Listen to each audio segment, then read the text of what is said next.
Welcome to Side Untold, a Chicago Southsider series where we bring history to life. And in this episode, we're diving back into the incredible story of Jesse Binga. That's right.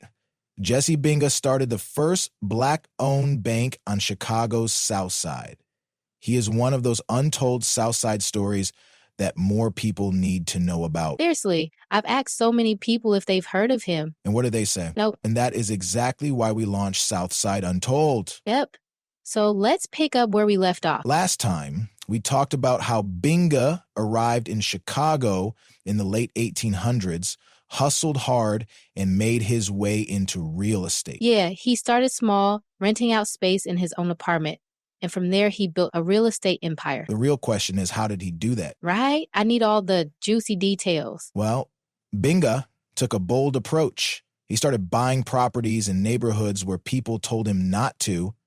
And when folks pushed back, because they did, he kept going. Ooh, that sounds risky. Oh, no doubt. Some of the properties he was buying and selling were in areas that weren't exactly welcoming to new Black residents. Whoa, that had to be controversial. It was. For example, back in 1905, he leased the Bates apartment building at 3635 and 3637 State Street and moved his real estate office there. Oh, he had to be making some money to be able to lease an entire building. I would assume so. I read an article in the Broadax that was published in 1907 that said it was nearly impossible for Black people to succeed in real estate, calling it a mighty hard task.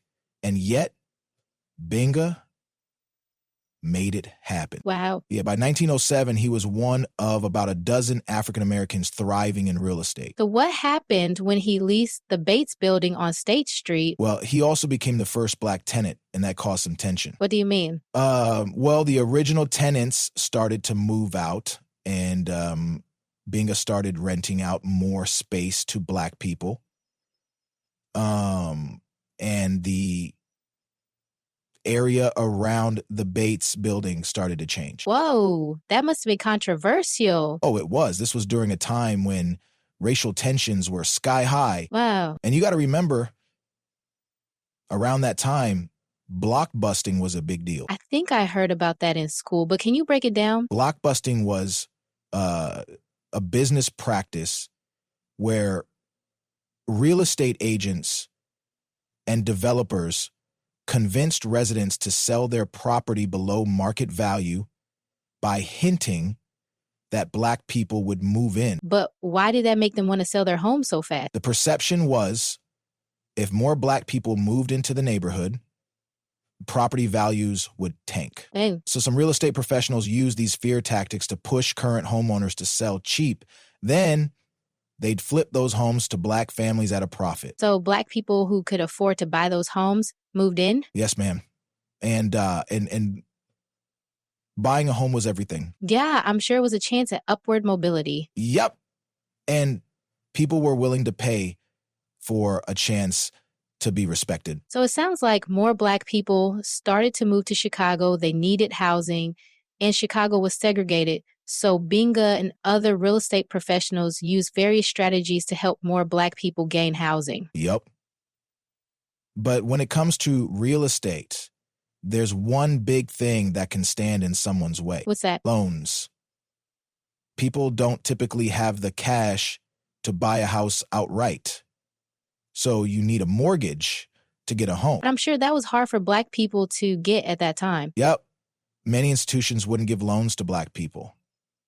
So Binga, being the person he was, had another plan. Oh, I think I know where this is going. I'm sure you do. That's when Binga started a bank.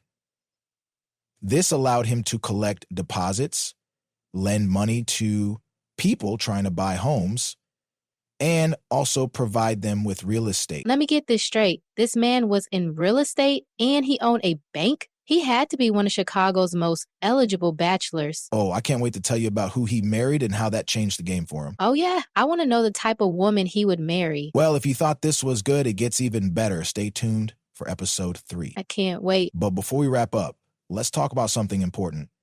Just like Binga had to make bold moves to build his business, today's entrepreneurs need to get their name out there. Facts. And one of the best ways to do that, advertising with Chicago Southsider. That's right. If you're a business owner looking to connect with a hyperlocal audience that's invested in the community, Chicago Southsider is where you need to be. It's the perfect way to get your business noticed right in your own backyard. Yep. So don't miss out. Links are in the comments below. Trust me, you don't want to miss what happens next. And thanks for joining Side Untold. Leave a comment below and let us know what you think.